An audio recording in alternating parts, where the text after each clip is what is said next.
The worst in the world is China. They've been in the process of updating their data over the course of the last couple of years, and they're now starting to publicly admit that they overcounted by 100 million people. All of those people would have been born since one child, so age 40 and under, the young worker demographic, the childbearing demographic, and 2/3 of them are probably women. So best guess is that China only has 1.3 billion people now. The population probably peaked more than 10 years ago. And by 2030, there will be more retirees than workers. And by 2050, the entire population of China will have dropped below 650 million. That's wild. It's beyond terminal. Yeah, so the Chinese system collapses this decade for sure, assuming nothing else goes wrong. And there's plenty other competitors to put the bullet in China's head. Yeah, all the way from pre-industrial to post-industrial collapse in 45 years. Sure, well, there's two things. First of all, of course, as one child, Mao was concerned that they had a young upcoming generation after World War II that was going to eat the country alive. So they went to a two-child policy, ultimately to a one-child policy, and that was not loosened until 2015. But by that point, the damage was already done because there was a second factor. Remember, countries that industrialize later can follow the path of those who came before. They can skip some steps. So China was the fastest ever industrialization experience. What the United Kingdom did in 7 generations, the Chinese did in 1. And so they crammed 7 generations of economic growth and development into 1, and that's why their growth rate has been so impressive. But you can only do that once, and now it's behind them. And now they have no children, and they have very few people under age 45. That is only true in this shift from pre-industrial to industrial. Well, it depends upon how you apply the lessons to your system. In the case of Europe, I'd say they got it 3 times. But there's definitely an upper limit. One of the things to keep in mind, especially when you're talking about European demographics, is that in Europe, people are not living longer. Overall lifespan has not improved. What's improved is we've gotten rid of a lot of mortality.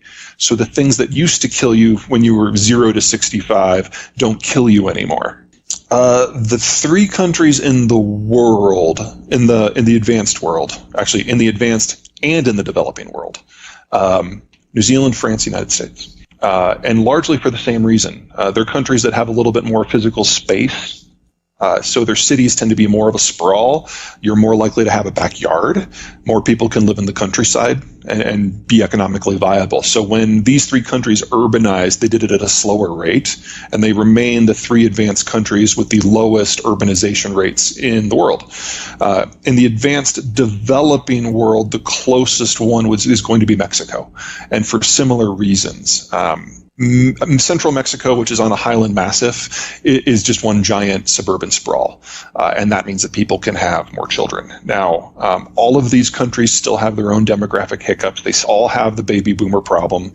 It's just that they all have replacement generations. So in the case of sub-Saharan Africa, and this is a very broad array of countries, it's very difficult to make a generalization. They've started to industrialize, and so they're going down the same path that everybody else did. And the first step of that path is lowering infant and child mortality. And so when 1 out of 3 children don't die, you have an explosion in your birth rate. But if you play that forward 10, 15 years, then you start having adjustments in family planning, and you get smaller and smaller families as urbanization kicks in. The danger for countries that are in this category who've taken the first but not the second step is that they've imported a lot of the technologies of industrialization, which has helped them out, but they have not developed the systems to sustain that themselves.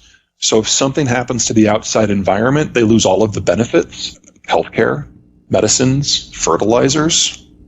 It's very easy for me to see a lot of these countries facing famine in the not too distant future, because if you break down globalization, yes, that means it's difficult to get oil or manufactured goods. I'm more concerned about agriculture. Agriculture is by far the most delicate and vulnerable of the economic sectors because it needs the equipment, it needs the finance, it needs the fertilizers, it needs the trade options. You break any of those, the whole system falls apart. And with the Ukraine war, we are seeing massive disruptions to the fertilizer sector. With some of the decisions the Chinese have made, same thing. So we're already looking this year at losing roughly 1/3 of global fertilizer supply. That is going to haunt us for a decade. So when you move into a city, you have less room, and that just changes the mechanics of raising kids. When you move off the farm, kids are no longer free labor. You have fewer of them.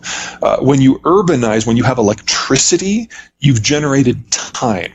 And so people can do things after sunset. This is important for everything in terms of economic development, but it's most important for women. Because if a woman moves off the farm and into the city and all of a sudden can do something after hours, you have the opportunity for mass education and freeing them from doing more than just being mothers. Nothing wrong with being a mother, but it's a full-time job on the farm. In the city, you're going to have fewer kids. That's less time allotted, and you have a greater chance to, read.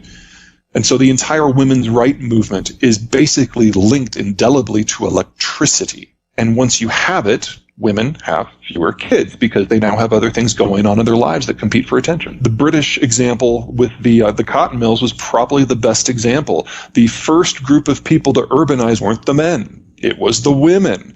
And we saw the impact on birth rates. I don't think that the Chinese have a food crisis that is impacting their ability to have calories at the moment.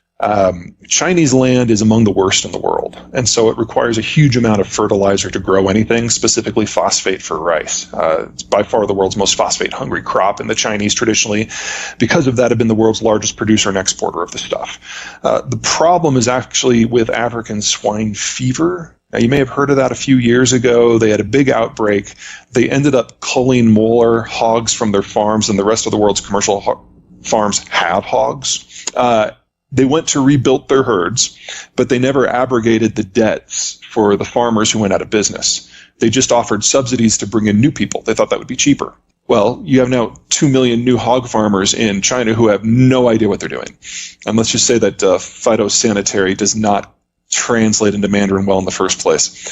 So we're probably in the early stages of a second wave of ASF that'll probably be just as bad, if not worse, than the first one. So pork, just like it did 2-3 years ago, is about to fall off the market in China completely. That just leaves rice. So the Chinese have banned the export of phosphate fertilizer. In the short term, this is causing massive problems in agricultural producers in East and South Asia. Australia, especially Western Australia, is probably the part that's gotten hit hardest. Brazil is feeling the impacts. Western Australia and Brazil basically can't grow without fertilizer. They don't have soil in the way that we think of the term. It's a weird geology. But you interrupt the input flows, and it's very difficult to grow food at volume. And China, in the best of times, is on a razor's edge in terms of food sustainability, and they use about 3 to 6 times as much fertilizer as is used in the global average, just because their land is so poor. Luckily, phosphate they've got covered. They produce that themselves, but the nitrogen is all made with imported natural gas, and the phosphate, the potash, half of that comes from a different continent. So, yeah, China, demographic collapse, unavoidable. Food collapse, highly likely. And that's before you start talking about things like energy manufacturing and trade.